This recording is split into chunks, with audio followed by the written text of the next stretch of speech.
ফেনীর ফুলগাজীতে আছেন প্রতিনিধি নজরুল ইসলাম রঞ্জু। যুক্ত হচ্ছি তার সাথে। রঞ্জু, বাঁধ ভাঙা বন্যার সর্বশেষ পরিস্থিতি আমাদের জানান।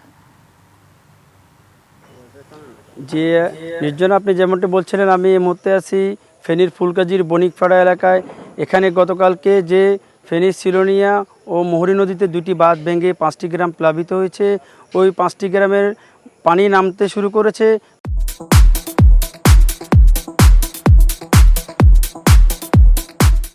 বৃষ্টি না হওয়াতে এবং উজানের পানি কম হওয়াতে আমরা যদি আপনাকে দেখাই যে স্থানটি ভেঙেছে, এই স্থানে পানি নামার সাথে সাথে মানুষের ঘরবাড়ি, মানুষের ফসলি জমি, মাছের ঘের যে ক্ষতি হয়েছে, ক্ষতির চিত্রটা ফুটে উঠতেছে।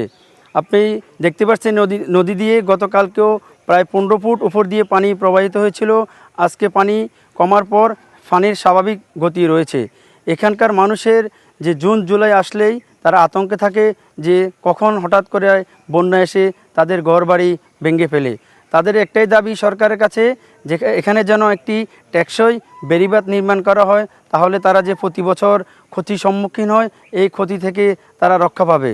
এবং পানি উন্নয়ন বোর্ড আমাদেরকে জানিয়েছে যে পানি কমার সাথে সাথে তারা এখানে যে দুটি স্থান ভেঙেছে এই দুটি স্থানে সংস্কারের কাজ শুরু করেছে ইতিমধ্যে। এখানে জিপি ব্যাগ আনা হয়েছে, কিছুক্ষণের মধ্যে এখানে এগুলো রাখা হবে, এই দুটি বাঁধ সংস্কার করা হবে। এ ছিল আমার কাছে ফেনীর ফুলগাজীর বন্যার সর্বশেষ পরিস্থিতি। নজরুল ইসলাম রঞ্জু, ধন্যবাদ আপনাকে।